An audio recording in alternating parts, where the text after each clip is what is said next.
Bueno, hola, buenas tardes. Bien, nada de nada. Bien. O sea, no hay debate. No hay debate. No puede haber debate. No puede haber. Gracias, Sonia, por realizar Que estuvieran en ese debate la gente. esta perfecta introducción a la realidad de una sociedad donde laten de un modo tan terrible la explotación y la violencia. Gracias. Yo voy a presentar a la siguiente ponente. Mi presencia es testimonial y voy a decir unas palabras que hagan de puente para que yo empiece ya a hablar. Desde una perspectiva sociológica quiero dejar constancia de un asunto que considero primordial cuando comenzamos a hacer cualquier tipo de análisis. En función de cuál sea el punto de partida, la respuesta y la actitud que tomemos irán por uno u otro camino. Si creemos que la prostitución debe ser argumentada desde la libertad de la mujer a decidir sobre su propio cuerpo, se defenderá que la prostitución debe considerarse como otra actividad laboral. O, por el contrario, si creemos que lo que estamos hablando es de una clara vulneración de los derechos, se tomarán otras opciones dirigidas a terminar con la desigualdad y la violencia ejercida contra las mujeres. Por ello, es importante que definamos en qué consiste la prostitución. Para eso cojo un discurso y he hecho un pequeño resumen para que luego Kaisa siga con ese discurso. Dice así: la prostitución es un fenómeno que está estrechamente ligado a las rentas y se desarrolla y prospera en la época dominada por el capital y la propiedad privada. Las prostitutas son mujeres que venden su cuerpo a cambio de un beneficio. Así, la venta del trabajo de la mujer se conecta con la venta del cuerpo femenino y la moral de la sociedad fomenta la prostitución desde la estructura de una economía explotadora. La prostitución es, sobre todo, un fenómeno social, estrechamente conectado a la posición económicamente vulnerable de la mujer. Y del mismo modo que el hambre, la privación y la existencia de unas flagrantes desigualdades son la base del orden burgués, estas mismas características conducen a muchas mujeres hacia la prostitución. Por tanto, luchar contra la prostitución significa luchar contra estas condiciones de vida. Este pequeño discurso lo hizo Alessandra Kollontai el año 1921. 100 años después, quiero hacer de puente entre estas palabras y la siguiente ponencia de Kaisa. Y son palabras de la propia Kaisa, escritas 100 años después de lo que acabo de leer. La prostitución se encuentra en la intersección entre dos sistemas de opresión, como son el capitalismo y el patriarcado. En el capitalismo, el pobre existe para enriquecer y satisfacer al rico. Y según el patriarcado, la mujer existe para satisfacer al hombre. Creo que es un buen punto de partida. Y ahora os voy a presentar ya a la ponente. Buenas tardes, Kaisa. Buenas tardes. Kaisa Ekman es una escritora, periodista y activista sueca. Escribe para la página de tribuna del diario sueco ETC y sobre literatura en el periódico sueco Dagens Nyheter. Ha publicado 3 libros: El ser y la mercancía, prostitución, vientres de alquiler y disociación; Primavera robada, sobre la crisis económica en Grecia; y Texter, 1998-2015. También escribe para Truddig, The Guardian y El Viejo Topo. Kaisa ha participado en la creación de diferentes colectivos feministas, como Feminist Against Surrogacy. Es miembro del Centro de Estudios Marxista Sueco. Ha dado discursos internacionalmente sobre prostitución y trata en el Parlamento Europeo, Battle of Ideas, Festival of Dangerous Ideas Australia, el Congreso Mexicano y el Gobierno cubano, entre otros. Es una de las fundadoras de la Red de Acción contra el Cambio Climático CLIMAX. En 2015 participó en la Flotilla de la Libertad a Gaza. Y ya dejo la palabra para que Kaisa diga lo que tiene que decir al respecto. Te dejo. Muchísimas gracias. A ver si me escuchan bien. ¿Se escucha bien o no? ¿Se oye o no se oye? Muy bajo. Muy bajo. Bueno, puedo tratar de hablar un poco más cerquita a lo mejor. A ver si hago así, no sé. ¿Se escucha mejor? Espera un poco que irán en todo y lo irás perfectamente. ¿Sí? Pero no te importa. ¿Ahora sí? ¿Habla Kaisa? ¿Sí? ¿Ahora bien? ¿Ahora se escucha mejor? Muy bien. ¿Mejor así? Bueno, muchísimas gracias sobre todo por la invitación y ojalá hubiera podido estar ahí para escuchar a las otras ponentes como Sonia Sánchez, que soy una admiradora suya, y otras más. Es una conferencia muy impresionante, realmente, con tantas ponentes interesantes que han logrado invitar. Bueno, voy a ser breve ahora que nos queda poco tiempo. Como ya me ha presentado tan bien, no hace falta decir nada sobre mí y voy directo al tema. ¿Qué es la prostitución? La prostitución es sexo entre dos personas. Una persona que quiere y otra persona que no quiere. Esta desigualdad de deseo es la base de toda prostitución. Siempre tenemos una persona que quiere tener sexo y otra persona que no quiere tener sexo. Obviamente, si tenemos dos personas y ambas quieren tener sexo, no hace falta pagar. En cambio, si tenemos dos personas y nadie quiere tener sexo, ni el uno con el otro, ni el otro con el uno, entonces obviamente no hay relaciones sexuales. Entonces, la prostitución nace cuando hay justamente esta desigualdad de deseo. Cuando la persona que quiere paga a la persona que no quiere. Esto califica a la prostitución en la misma categoría como la violación, acoso sexual y otros problemas asociados con el patriarcado. Eso es el fundamento. Por eso es que es tan importante, especialmente hoy en día, cuando hemos visto el crecimiento de la campaña Me Too, yo también, de trabajar en contra del problema fundamental, y es la sexualidad tóxica masculina que no respeta los deseos de la otra persona. El problema que un hombre siente deseo y no le importa que la otra persona no sienta deseo es el problema fundamental de la prostitución. Este problema no desaparece con reglamentación, ni con salarios más altos, ni con sindicatos, ni con botones de seguridad. Es un problema fundamental del patriarcado. La mayoría de las mujeres no tienen ese problema. La mayoría de las mujeres, si se acercan a un hombre o a otra mujer sintiendo deseo y la otra persona no quiere, la mayoría de las mujeres dirían, pues yo tampoco quiero entonces, porque ven a la sexualidad como algo mutuo. Mientras el hombre, bajo el patriarcado, ha aprendido a ignorar los sentimientos de la otra persona. Entonces, en la prostitución, a él no le importa si a la mujer él le da asco, si ella lo ve como feo, si ella piensa que él huele mal, si ella piensa que él no sabe ni siquiera dónde está el clítoris. Él piensa, yo le pago y ella va a hacer lo que yo digo. Por eso es que la prostitución va en contra de la libertad sexual. Yo he trabajado 4 años con este libro que se llama El ser y la mercancía.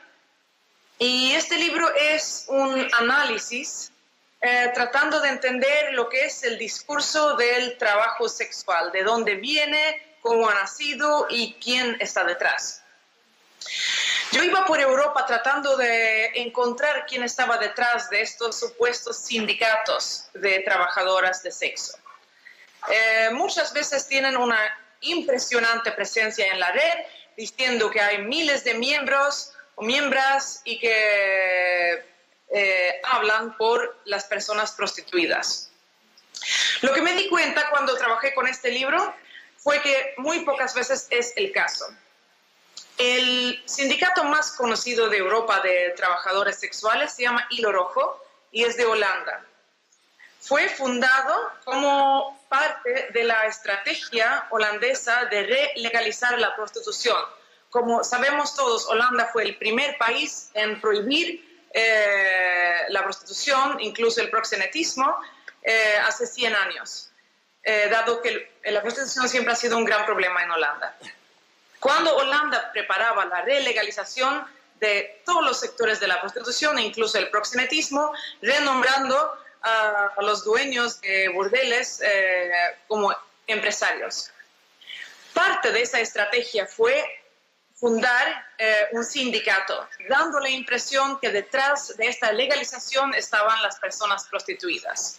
Entonces, el sindicato Hilo Rojo, Rode Draad, que ahora forma parte de cualquier artículo acerca de prostitución, cualquier antología académica pro prostitución, siempre hay referencias al Hilo Rojo.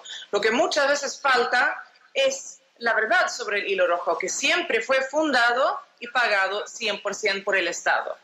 Yo en muchas conferencias me he topado con representantes del Hilo Rojo, nunca son personas prostituidas, siempre son o sociólogos o personas que trabajan en el sector social. Cuando yo les pregunto cuántos miembros tienen, dicen que tienen alrededor de 100 miembros. Cuando les pregunto si alguna vez han tenido un conflicto laboral en la industria del sexo, dicen que no. Nunca han tenido un conflicto laboral, cosa que es muy extraña para un sindicato que ha funcionado desde 86. Algún problema debe de haber en la industria del sexo, ¿verdad? Pero nunca han tenido un conflicto laboral. Lo mismo con el sindicato alemán, que tiene una historia un poco diferente. Fue fundado por otro sindicato que ya existía cuando Alemania legalizó lo que es el proxenetismo y toda prostitución. Entonces, uno de los sindicatos existentes abrió un capítulo para personas prostituidas. Cuando yo, 5 años después de haber abierto este capítulo, les pregunté, ¿y cuántos miembros tienen? Me dijeron que solo había un par.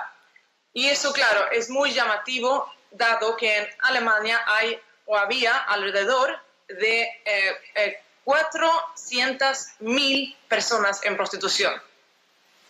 En Inglaterra es aún más llamativo, porque en Inglaterra el sindicato IUSW, International Union of Sex Workers, fue fundado por un hombre que se llama Douglas Fox, que es dueño de una agencia de escorts.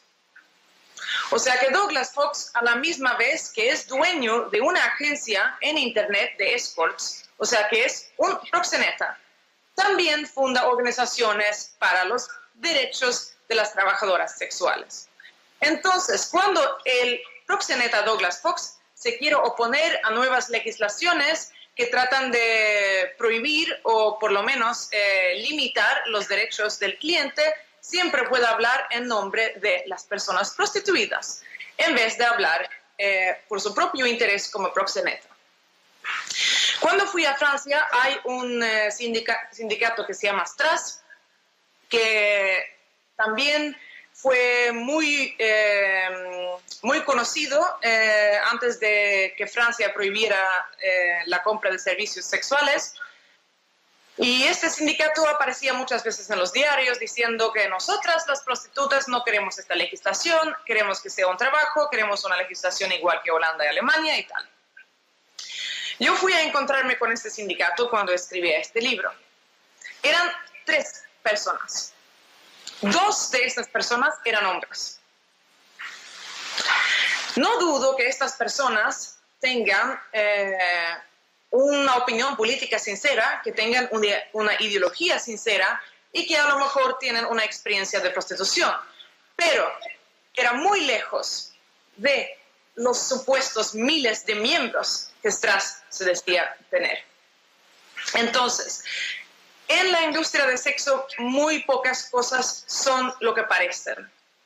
En la red puede parecer que hayan un montón de trabajadoras sexuales luchando contra una legislación, luchando por una legalización de la industria del sexo. En realidad hay otros intereses detrás. Hay la industria del sexo, hay los estados proxenetas como Holanda, que quieren ganar dinero de la legalización de la prostitución. También hay académicos que tienen un interés ideológico, una posición ideológica neoliberal. Y también hay personas en prostitución, pero son muy pocas. Ahora, ¿qué es el modelo sueco? Suecia fue el primer país en el mundo en prohibir la compra de servicios sexuales en 99, que hace ahora 17 años. Cuando introducimos esta legislación, fue el resultado de más de 30 años de estudios académicos, de lucha feminista, de lucha antipatriarcal, de lucha por parte de no solo la izquierda, sino todo lo que es la sociedad civil. Mucha gente internacionalmente no conoce esta historia. Piensan que la legislación sueca nació por parte de 3 feministas que decidieron hacer guerra contra los hombres y que no han consultado ni una sola mujer en prostitución. Eso es muy lejos de la realidad. En cambio, la ley sueca nació justamente cuando la sociedad sueca empezó a escuchar personas en prostitución. Los estudios acerca de la prostitución dieron una gira en el año 77. Antes de eso, los estudios académicos acerca de la prostitución y las investigaciones estatales habían focalizado en la persona prostituida, en la prostituta, como un ser diferente. ¿Por qué es prostituta? A lo mejor le pasa algo, a lo mejor es diferente de las otras mujeres, a lo mejor tiene algo malo. Se basaba en los estudios del criminólogo italiano Cesare Lombroso y el higienista francés Caron du Châtelet, que decían que la mujer prostituida es equivalente del hombre criminal. Esto fue más o menos la teoría que se utilizaba hasta los años 70 en toda Europa. En los años 70, con las nuevas corrientes radicales, los estudios acerca de la prostitución dieron una gira en Suecia. Por la primera vez, la prostitución no se estudiaba focalizando en las personas prostituidas, sino en la prostitución como fenómeno, estudiando también los que compran sexo, los proxenetas, y también se escuchaba lo que decían las mujeres mismas. Entonces, se dio cuenta que la prostitución, lejos de ser un fenómeno aparte, era una exageración de las relaciones entre los sexos en toda la sociedad.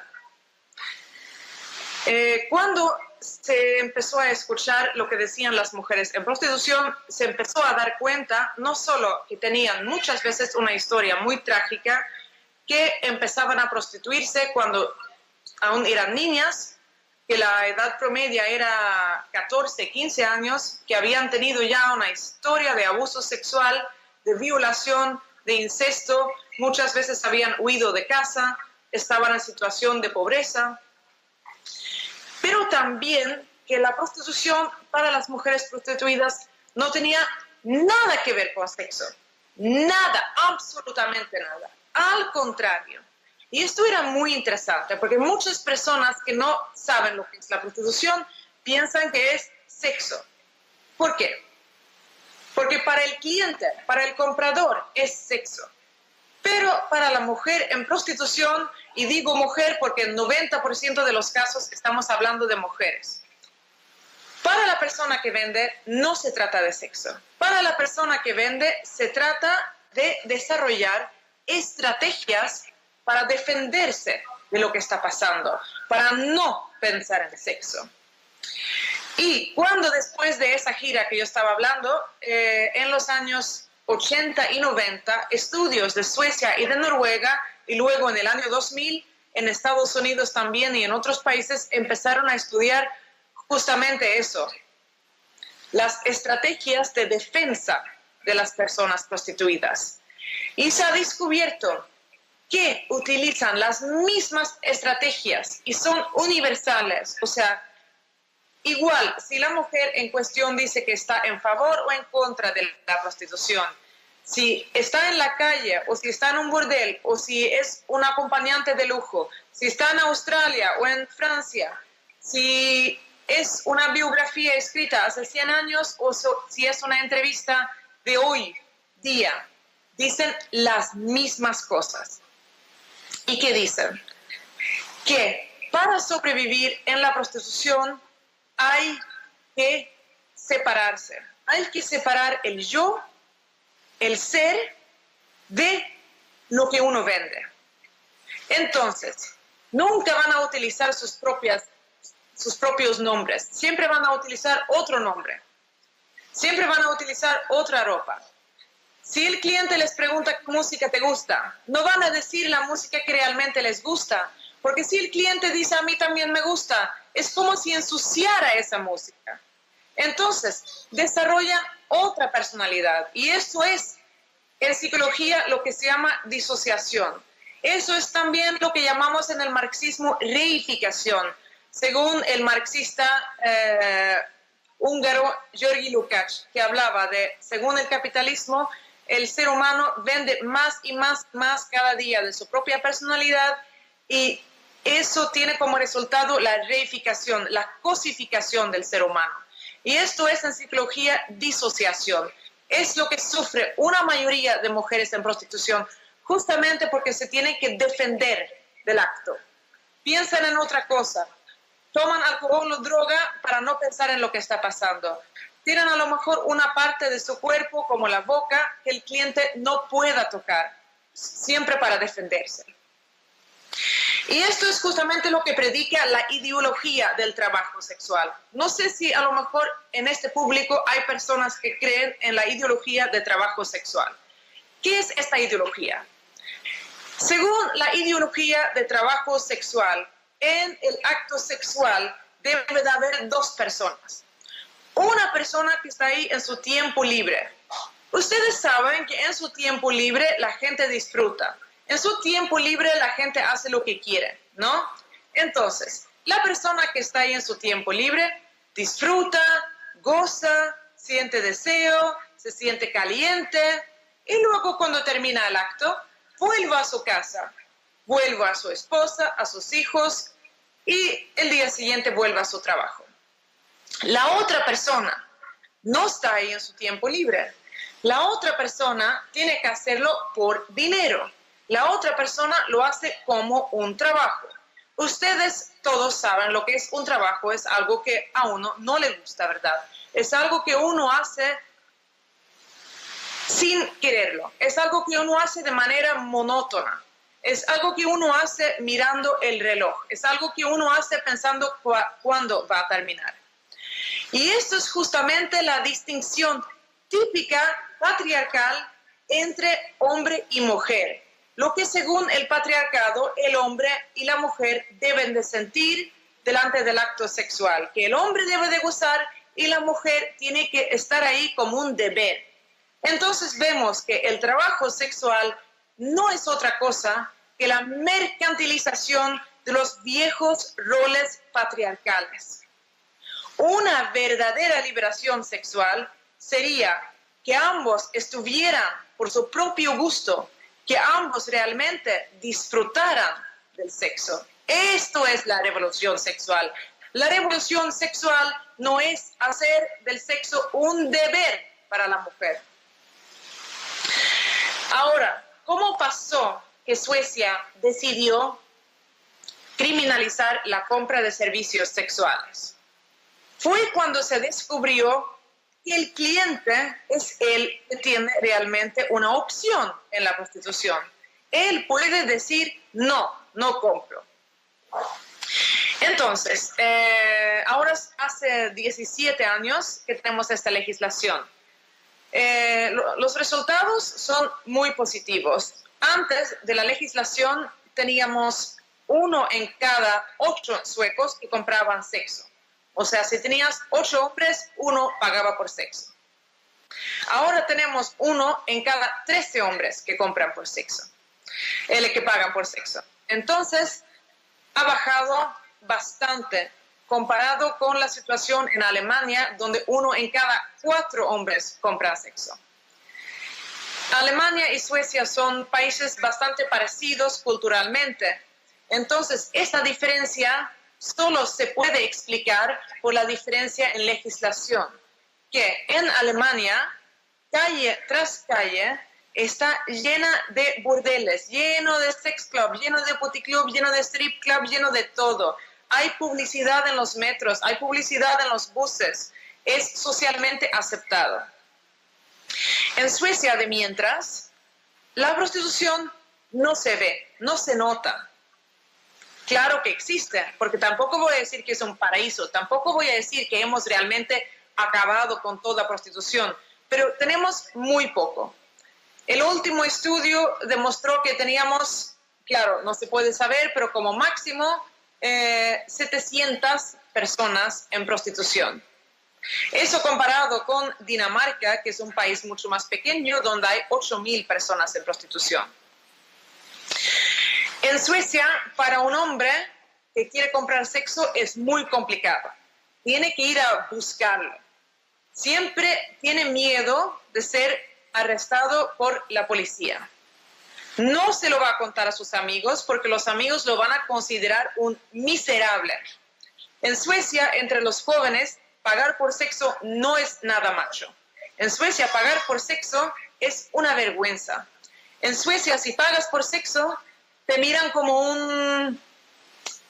alguien que nadie quiere, digamos. Te miran como un hombre que no puede conquistar a una mujer, que o eres muy feo, o hueles muy mal, o eres muy malo con las mujeres, o tienes algún problema físico o psicológico, y simplemente ninguna mujer se quiere acostar contigo. Entonces, por eso tienes que acudir a la prostitución. Pero no es nada macho, no es un orgullo de hombres. Una cosa que no hizo Suecia antes de la legislación, que es un poco problemático, era que no habíamos contado las personas en prostitución antes de la legislación. Entonces tampoco se puede saber exactamente cuánto ha bajado. Pero sí que sabemos que bajó un 50% en la calle y sí que sabemos que la trata ha bajado, que no tenemos la tasa de trata como tiene, por ejemplo, Dinamarca o como tiene Alemania o como tiene Finlandia, donde hay mucha mafia rusa que entra. Otro resultado de la ley fue que la mafia empezó a desplazarse hacia Noruega. De repente estaban las calles de Oslo, la capital noruega, inundadas de mafiosos nigerianos con sus mujeres. Entonces la situación hizo que Noruega tuvo que adaptar una legislación parecida a la sueca. Solo que en Noruega un hombre tampoco puede comprar sexo en el exterior. O sea, un noruego que va para afuera y se le descubre comprando sexo también puede ser castigado en un tribunal noruego, cosa que no tiene la legislación sueca. Después de eso, Islanda también adoptó una legislación similar, ha seguido últimamente Francia y también tenemos a Canadá siguiendo y Irlanda también. Un estudio en el Parlamento Europeo hace un par de años de Mary Honeyball demostró que la ley sueca había sido la más eficaz en combatir la trata de todas las legislaciones. Ahora mucha gente, especialmente internacionalmente, me pregunta, ay, pero no solo se ha escondido, a lo mejor hay la prostitución underground, ¿no? Que seguro que a lo clandestino está la misma prostitución. Bueno, si el cliente puede encontrar dónde está la prostitución, también puede la policía, ¿verdad?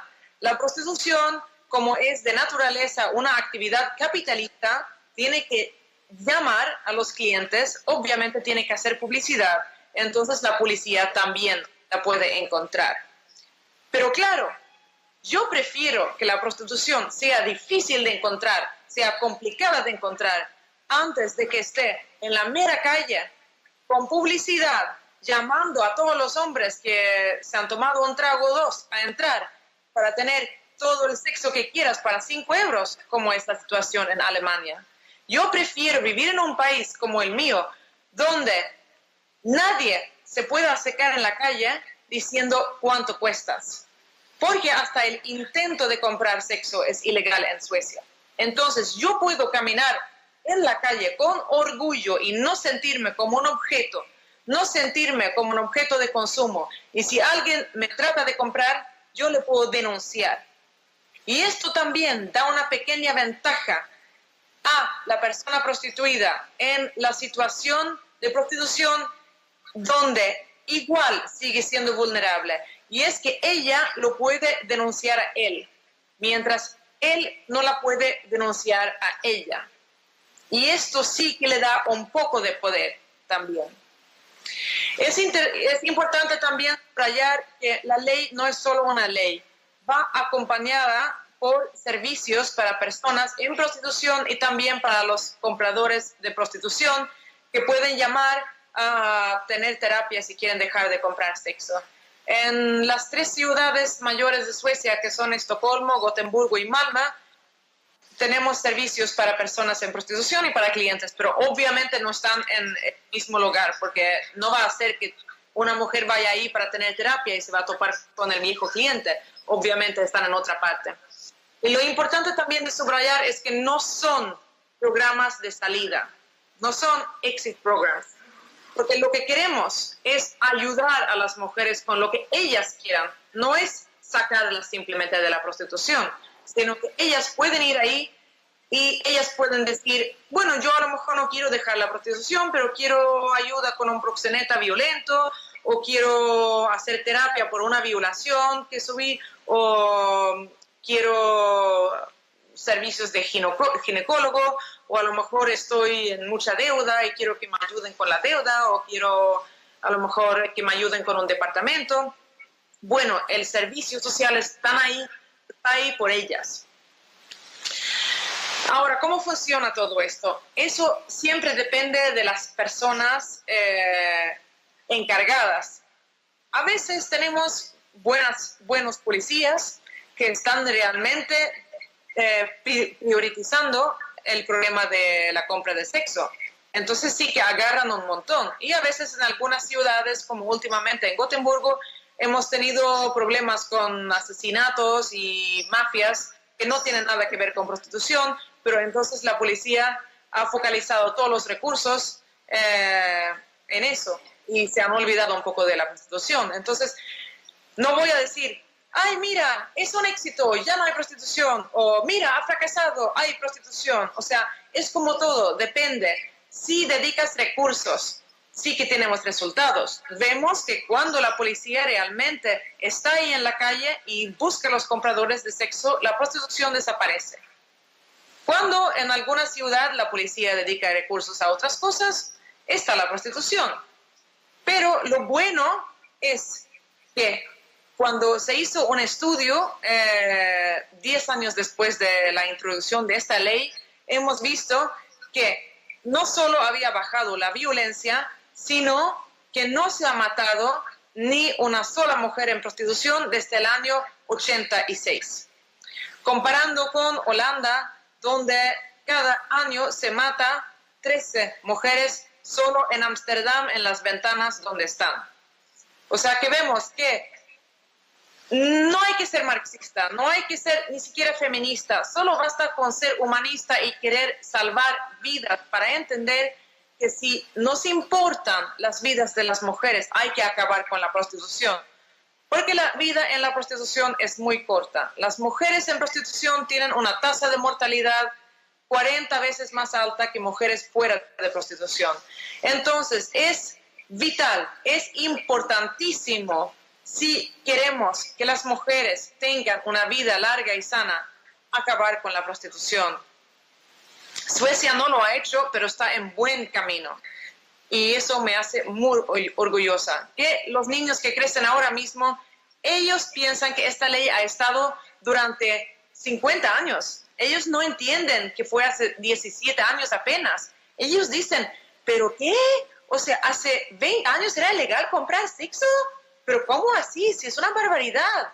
O sea que ahora la ley tiene apoyo de 80% de la sociedad sueca.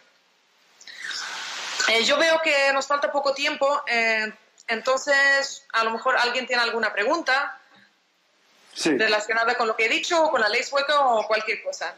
Gracias por tus aportaciones y tu claridad.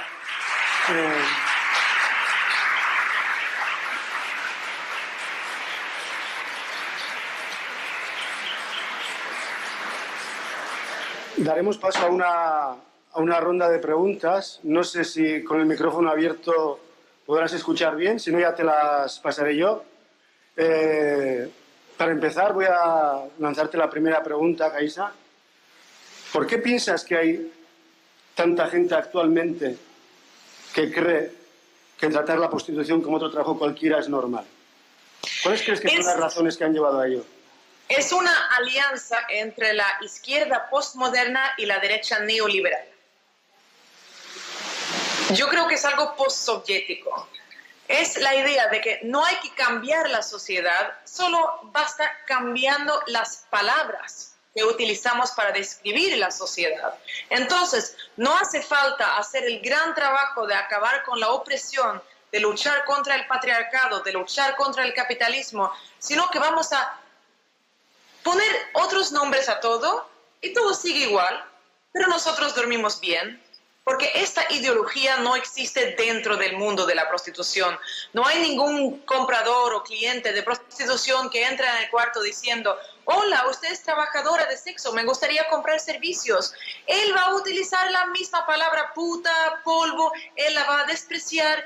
Él no la ve como una trabajadora, él no la ve como alguien que le está haciendo un servicio. Si realmente fuera un servicio, si realmente fuera un trabajo como cualquiera, vamos a ver si cuando toca la puerta al burdel le abre un hombre de 55 años, gordo, con pelo por todas partes, y dice: yo soy su trabajador sexual, ¿vale?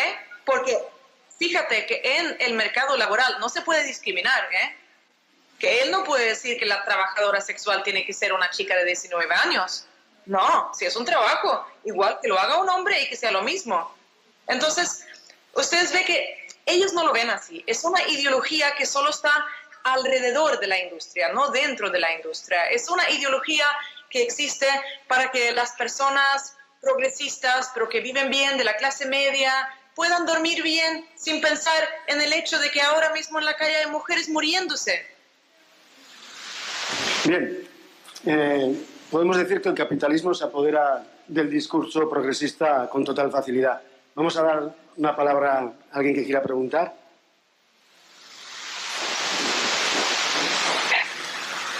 Buenas tardes, gracias por su intervención. No sé si me oye bien. ¿Tú escuchas, Kaisa? Te lo digo yo. ¿Escuchas bien? Sí, sí. ¿Vale? Quería preguntarle qué parte o qué importancia tiene lo que serían los lobbies económicos en esta situación en la que nos encontramos ahora, que pretenden llevarnos a un debate sobre si esto es un trabajo o no, o si verdaderamente lo que deberíamos hacer es desecharlo de plano desde el principio. Es que sabes que aún no lo escuché, entonces mejor si me puedes repetir la pregunta. ¿Ahora? Sí, pero es que no he toda la pregunta. Bien. ¿Qué porcentaje de responsabilidad o de importancia tienen los lobbying económico en la situación actual que nos encontramos, en la entrada de un debate sobre si la prostitución... Te digo yo, Kaisa, ¿qué importancia crees que tienen los lobbies económicos en la introducción de este tipo de pensamiento correlacionado ¿Los a la intereses prostitución? económicos? ¿Mm? Bueno, está claro que hay una industria de sexo que ahora cada día es más organizada. O sea que ya no estamos hablando de un mafioso que tiene 3 chicas en la calle, ¿no? O un medio drogadicto que está ahí con otras 3 que son medio drogadictas también. O sea, estamos hablando de una industria que en Australia hasta está representada en la bolsa. O sea, puedes comprar acciones en un burdel sin ni siquiera haber estado ahí, ¿no? Estamos hablando de una industria que está también ligada a la industria de porno. Entonces, claro que hay intereses grandísimos, pero yo creo que clave fue en el año 98, cuando la Organización Mundial de Trabajo decidió dar el consejo a países pobres, especialmente en el sur, de legalizar la prostitución para poder sacar una ganancia a través de los impuestos. Entonces decían, bueno, como ya vemos que hay este sector, podríamos renombrarlo trabajo de sexo, y claro, ahí se puede sacar una ganancia, como según un estudio, 5%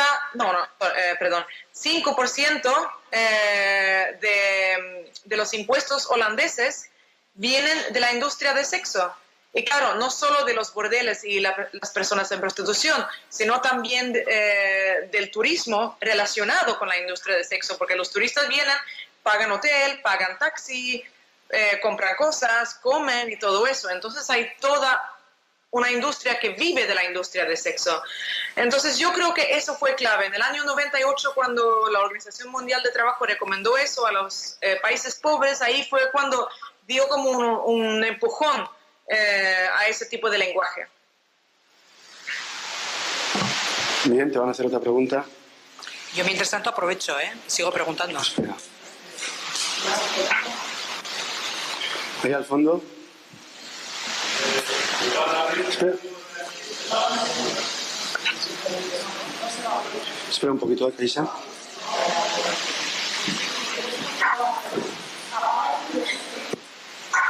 A ver, yo solo quería preguntar, un tema, llevar el debate teórico a la práctica. ¿Cómo convenzco yo a los regulacionistas o a la gente que prostituye a una mujer que no ha de hacer eso? O sea, ¿qué argumentos yo puedo usar para, digamos, desmontar todo eso? ¿Has escuchado, Casia? No. ¿Habéis oído?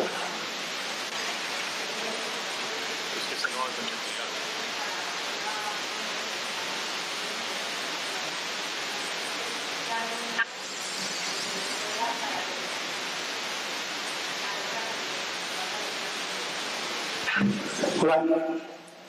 Quieren saber aquí qué instrumentos se podrían utilizar bajando al terreno práctico para que hombres que utilizan la prostitución dejarán de pensar así o dejarán de hacerlo. Bajando a la realidad, ¿qué cosas crees que se deberían de hacer? Es que no he entendido. ¿Puedo utilizar qué? ¿Te repito toda la pregunta?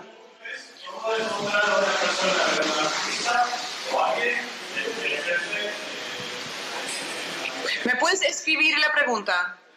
¿Cómo desmontar la teoría regulacionista? Llevándolo a la práctica. ¿Me puedes escribir la pregunta?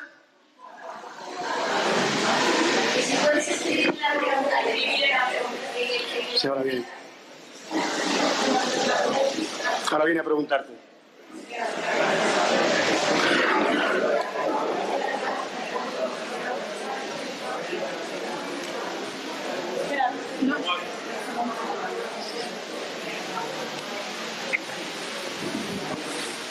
A ver, la pregunta que hacía es, yendo el terreno teórico al práctico, ¿cómo yo en mi día a día podría combatir el regulacionismo, ya sea incluso de mujeres o sea hombres que defienden el regulacionismo, o cómo tratar de desarmar a alguien que dice que ejerce la prostitución o que no le parece algo injusto?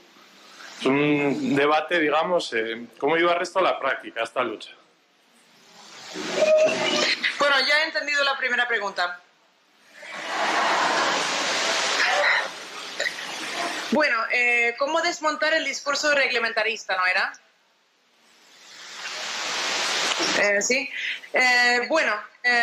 Yo creo que ahora es evidente que no ha funcionado. O sea, si vemos Holanda y Alemania, ambos países admiten que ha fracasado ese modelo, admiten que ya no funciona. Entonces, es interesante ver cómo los pro-prostitución han cambiado de término, que ya no hablan de legalizar, sino de decriminalizar. Y entonces ya no hablan de Holanda o de Alemania como modelo, porque todos sabemos que ha fracasado. Entonces ahora están hablando de Nueva Zelanda, que es un país tan lejos que nadie puede ir a ver si realmente es así o no, y eso lo saben muy bien. Entonces, se supone que Nueva Zelanda es el nuevo paraíso de la prostitución, donde todo funciona bien. O sea que no deberíamos de ver la trata aquí en Europa, donde vemos la pobreza, donde vemos los mafiosos. En vez deberíamos de imaginarnos que la prostitución funciona súper bien en Nueva Zelanda. Y bueno, yo creo que solo basta ver los hechos reales, o sea, estudiando los estudios estatales de Alemania, donde admiten que la meta era que todas las mujeres en prostitución entraran en lo que es el seguro social de Alemania, y solo lo ha hecho 1%. 1%. ¿Y por qué? Porque dicen que no se quieren registrar como personas prostituidas y tampoco piensan quedarse mucho tiempo porque no sueñan con una vida en prostitución, algo que lo sabíamos todos antes, ¿no? ¿Verdad? Entonces yo creo que los hechos reales lo demuestran muy bien. ¿Preguntas? Sí. La otra pregunta, desarmar a alguien que dice que ejerce la prostitución porque Te quiere. van a hacer otra pregunta ahora, Kaisa. Sí, la otra pregunta, si alguien dice que quiere estar en prostitución, bueno, la ley sueca no prohíbe la venta de sexo. La ley sueca no prohíbe estar en prostitución. Es perfectamente legal. Si quieres estar en prostitución, muy bien. Lo que está prohibido es la compra de sexo. No está prohibida la venta. Bien. ¿Entendido? Te van a hacer otra pregunta, Kaisa, ¿vale? Hola, Kaisa. Buenas tardes a todos y a todas. Soy Loreto de feminicidio.net. Somos una organización que se dedica a la documentación del feminicidio y asesinato en España. Tenemos contabilizadas desde el año 2010 hasta el 2016 un total de 37 mujeres en situación de prostitución asesinadas, feminicidios por prostitución, lo que categorizamos y clasificamos como feminicidios por prostitución. Y te quería hacer dos preguntas. Una, ¿cuáles han sido las claves, en tu opinión, de que se aprobara esa ley sueca, cuando has hablado que ha sido un proceso de 30 años de debate, entiendo, en la sociedad, en la academia también has hablado, pero al final las leyes las hacen los partidos, que son los que pactan. Entonces, que nos hablaras un poco de esas claves y también de cómo piensas que puede afectar a España el hecho de que un país como Francia haya aprobado una ley abolicionista, porque al final la prostitución es un problema global. Si el país que tienes al lado hace una ley abolicionista y España ya de por sí, como han explicado muy bien las compañeras de la anterior mesa, es un país donde pues hay mucha prostitución porque hay consumo de prostitución y es un país de cultura putera, ¿cómo piensas que puede afectar a España el hecho de la ley que se está desarrollando en Francia? Muchas gracias. ¿Podrías escribir la pregunta otra vez, Sara? Kaisa, te resumo, sí, muy corta. ¿Podrías escribir la pregunta? Te la repito muy breve. ¿Cuáles son las claves del éxito del pacto político y del cambio social para que se aprobara la ley sueca? ¿Cuáles son las claves del éxito de esa ley?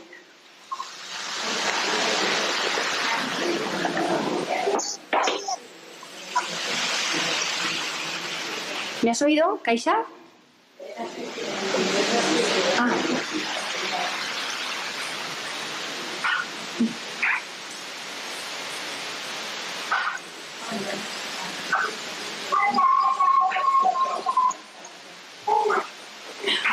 Muy interesante. Gracias por la pregunta. Muy buena pregunta. En Suecia hemos podido tener esta ley gracias a las mujeres en el Parlamento. Vino justamente cuando había una representación muy alta y muy histórica, de hecho, que a través de esta ley han logrado captar a pedófilos, a violadores que habían estado buscando desde hace años, que de repente, tomando las huellas, se dieron cuenta que aquí está el tipo comprando sexo. ¿Ves? Antes pensaba la policía cuando vino la ley que esto no es un delito, que no es crimen, que este hombre es un ciudadano, tal, pero cuando se dieron cuenta que esta ley era realmente una herramienta que entraba en medio de la criminalidad, entonces sí que fue que cambiaron de opinión. Gracias. Te vamos a hacer una última pregunta, si hay entre el público.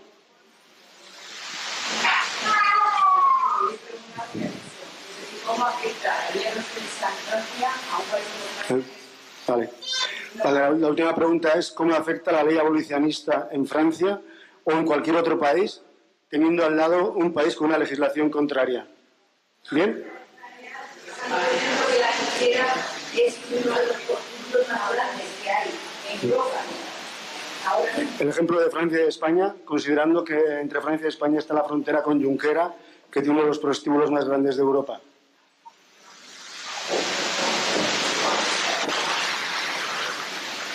Bueno, supongo que habrá más prostitución en España, ¿no? Pero no sé, no he visto las estadísticas, no tengo idea, pero sería lógico, ¿no? Entonces, claro, es que es eso, es como Suecia y Noruega. Cuando vino la ley en Suecia, es que Noruega tuvo que seguir, porque si no iba a ir toda la mafia para allá. Entonces, esa es la cadena, ¿no? Claro, es que es eso. Bueno, yo creo que España tampoco va a querer ser el bordel de Europa, ¿verdad? Lo es, lo es. Hay un murmullo arrebatador en la sala. Vale, bueno, te agradecemos el tiempo que nos has dedicado, Kaisa, y hasta otra, ¿vale? Venga, buenas tardes. Gracias a ustedes. Adiós. Vale, bueno.